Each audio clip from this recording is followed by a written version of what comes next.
Assalamualaikum warahmatullahi wabarakatuh. Perkenalkan, saya Sri Adinda Finisi dari Universitas Negeri Padang dengan jurusan Pendidikan Ekonomi. Dalam mata kuliah media pembelajaran ini, saya akan menjelaskan materi mengenai pasar modal. Pada dasarnya, pasar modal tidak jauh bedanya dengan pasar tradisional. Karena di pasar modal juga terdapat penjual dan pembeli serta transaksi jual beli.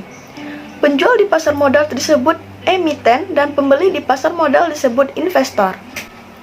Pasar modal merupakan sarana bertemunya emiten, yaitu pihak yang membutuhkan dana, dengan investor, yaitu pemodal yang memiliki kelebihan dana. Sebagai contohnya, untuk menjalin suatu perusahaan dan memperluas jangkauan perusahaan, tentunya membutuhkan dana yang besar. Untuk itu, dana tersebut bisa diperoleh dari investor dengan cara menjual surat-surat berharga perusahaan tersebut. Jadi, dapat disimpulkan bahwa pasar modal adalah suatu mekanisme yang memungkinkan pertemuan antara penawaran, yaitu emiten, dengan permintaan, yaitu investor. Untuk melakukan jual beli modal secara umum, pasar demikian disebut dengan bursa, dan modal yang diperjualbelikan disebut dengan efek atau sekuritas. Sehingga pasar modal di Indonesia disebut dengan Bursa Efek Indonesia, atau dalam kurung dengan BE. Selanjutnya yaitu fungsi dan tujuan pasar modal. Pasar modal memiliki dua fungsi, yaitu fungsi ekonomi dan fungsi keuangan. Pertama yaitu fungsi ekonomi. Pasar menyediakan fasilitas atau wahana yang mempertemukan dua kepentingan, yaitu pihak yang memiliki kelebihan dana, investor, dan pihak yang memerlukan dana, yaitu emiten.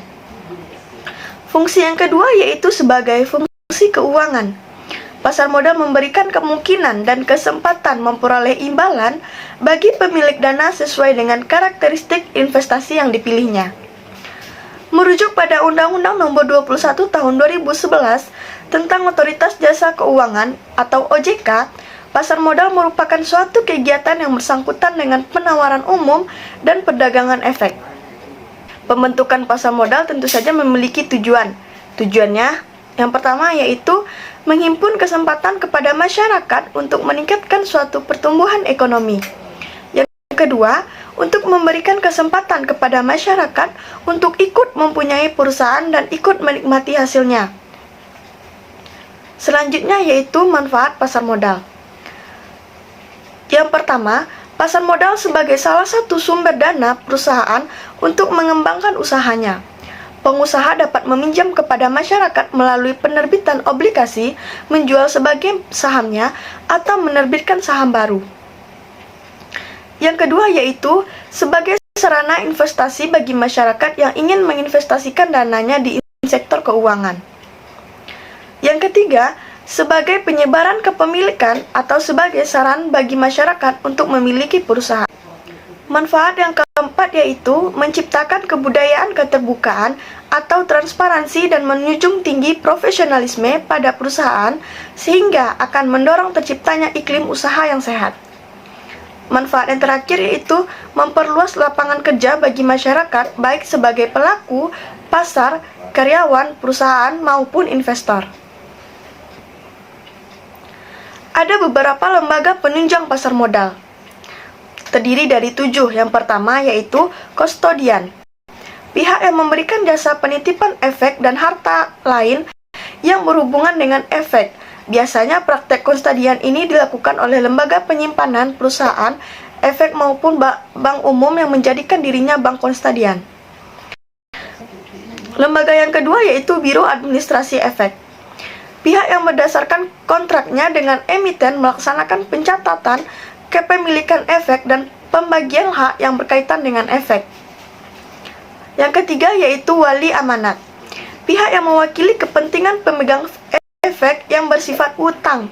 Fungsinya di sini dalam emisi, obligasi, dan bank umum. Selanjutnya yaitu pemeringkat efek. Lembaga swasta yang melakukan peringkatan dari efek atau penilaian harga. Lembaga yang kelima yaitu pelindungan dana pemodal, dan lembaga yang terakhir yaitu BAPMI atau Badan Arbitrase Pasar Modal Indonesia. Selanjutnya yaitu ada produk pasar modal. Produk yang dijual di pasar modal diantaranya yang pertama ada saham, Saham adalah bukti penyertaan atau kepemilikan dalam suatu perusahaan yang memberikan hasil investasi bersifat variabel, tergantung dari kemampuan investor dalam mengelolanya, yang mana investasi ini memiliki risiko dan keuntungan. Yang kedua yaitu obligasi. Obligasi adalah efek berbasis surat hutang yang memberikan investasi bersifat tetap selama periode tertentu.